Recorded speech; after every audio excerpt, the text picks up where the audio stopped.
I think the definition of greatness is to inspire the people next to you. I think that's what greatness is or should be. It's not something that lives and dies with one person. It's how can you inspire a person to then in turn inspire another person that then inspires another person. And that's how you create something that I think lasts forever. Yeah. And I think that's our challenge as people, is to figure out how our story can impact others and motivate them in a way to create their own greatness. There's a quote from one of my English teachers at Lower Merion named Mr. Fisk.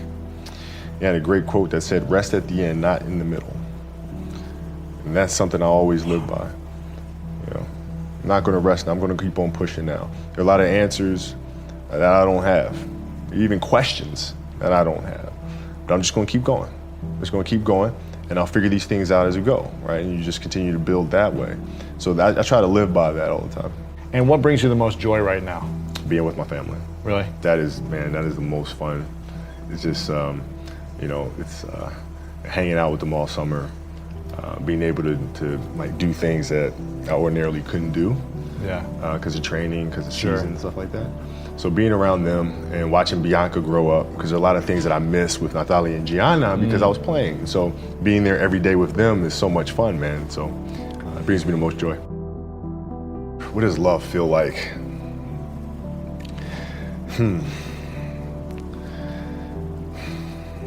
Happiness is such a, I think I would describe love as happiness. I think I'd describe it as a beautiful journey. It has its ups and downs, right? Whether it's in marriage or whether it's in the career, things are never perfect. Yeah. But through love, you continue to persevere and you move through them. You move through them.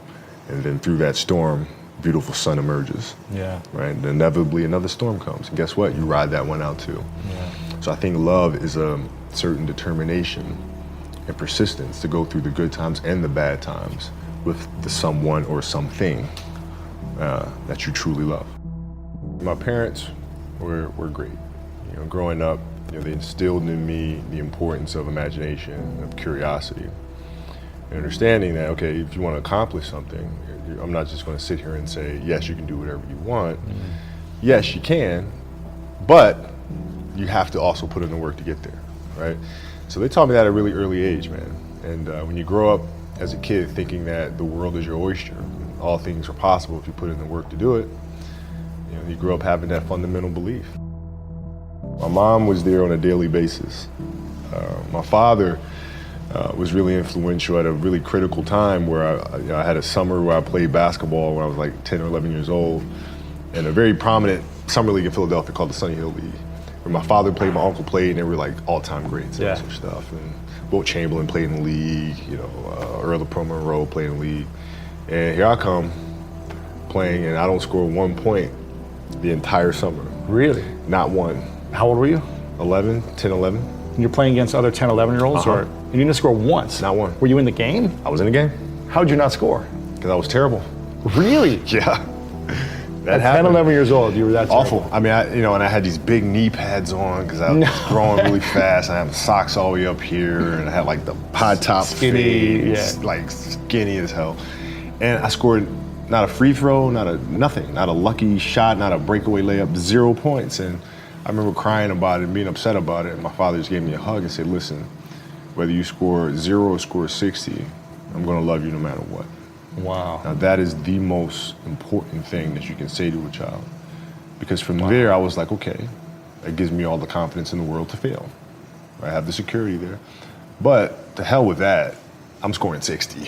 Let's go. Right. And from there, I just went to work. And I stayed with it, and I kept practicing. When you're in this culture, in our society, you can do some phenomenal things individually, but they'll never reach their full potential unless you do them collectively. And you have to figure out how to do that. The challenge for me was always compassion and empathy. I think about 2009, things started changing for me. I started really making a conscious effort to better understand. And that doesn't mean, you have compassion and empathy so you go soft on them. It's more like you put yourself to the side and you put yourself in their shoes and understand what they're feeling. And then you have to make certain decisions of, okay, what buttons do I need to push for this player to get them to the next level? So it's not sit around and it's all happy-go-lucky type of thing. Your leader, your job is to get the best out of them, even if they may not like it at that time. One of the things that I had to learn is how to get the best out of my teammates. Yeah. And most people think it's a simple thing, pass them the ball. But that's not how you make guys better. You have to really affect their behavior. How do you do that? So, I would tell guys, we got back-to-backs. I don't care if we're in Miami, I don't care if we're in a great city of Chicago. We can't go out, we gotta get rest. Right? Back-to-back games. Back-to-back games, right? Monday, Tuesday. You play Monday and you play again Tuesday. The guys aren't gonna listen, right? Right. So a few times I said, all right, we'll all go out. We'll go out together. Really? I'll drink with you, right? But the next morning, I'm banging on your door at 5 a.m. Let's go.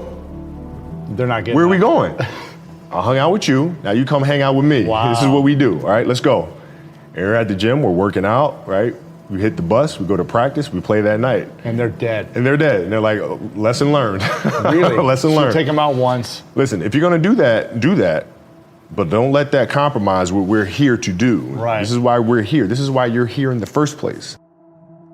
What does losing feel like to you? It's exciting. Why is it exciting? Because it means you have different ways to get better. There's certain things that you can figure out that you can take advantage of, right? Certain weaknesses that were exposed that you need to shore up, right? So it was exciting. I mean, it sucks to lose, Right. but at the same time, there are answers there if you just look at them. I'll give you an example. So Katie Lou Samuelson is one of the best college basketball players in the country. She plays at UConn. She's going to be a senior. And they just had a really tough season last year where they lost to Notre Dame in the final. And so I asked her, I said, have you watched the Notre Dame game? She was like, no. I said, well, why not? I said, I don't want to watch that. I said, I know you don't, but you're going to play Notre Dame this year, yeah? Yeah. What's the chances you see him again in the final? I said, well, you probably see him again.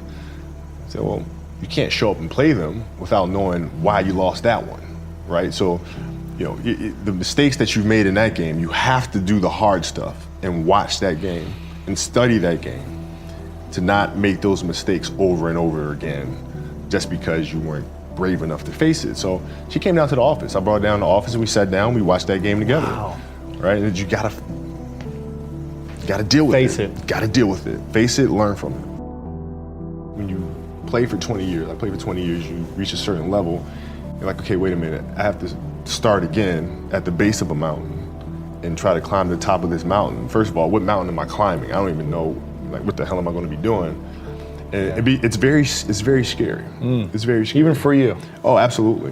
Wow. Absolutely. And the thing that helped me actually was hurting my Achilles, because that forced me to sit there and say, okay, the day could be today that your career is over. Now what do? You have these ideas about doing something with your life after basketball, but what if today is the day that's it? Now what do you do?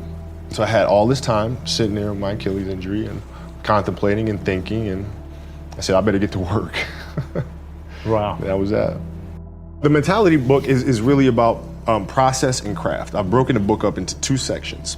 And process is really about the process of preparing, through injury, recovery, studying of the game. And then the craft is the actual performance and the tactics. And so a lot of things that I learned through the game were through photos. You can look at a photo and see like a player making a move, and look at the angle of his feet, look how he's using his hands on defense, and I can really break down things to the smallest detail through that. And that's what you'll see in this book. I mean, it's really a basketball Bible. You'll see how I break things down, like how I'm looking at things to the smallest of detail. Yeah. And that's the best way to understand how to have that kind of mentality, is to ask questions, then find answers. And then that lead to more questions, and you find more answers, and that's what the book is. So how can we teach our children what it means to work hard? Well, you do it through training, right? So when I get up in the morning, my daughter goes with me. 4 a.m.? 4 a.m. My 15-year-old goes with me. She goes with me before school, and it becomes a daddy-daughter thing. That's cool. She just got her permit, right? So she drives in the morning. It becomes a cool thing, right? But through that process, she understands the value of hard work and things taking time. And the same thing with my 12-year-old, right? She practices every day, right? And so it's through those behaviors is where I find the motivation to do it.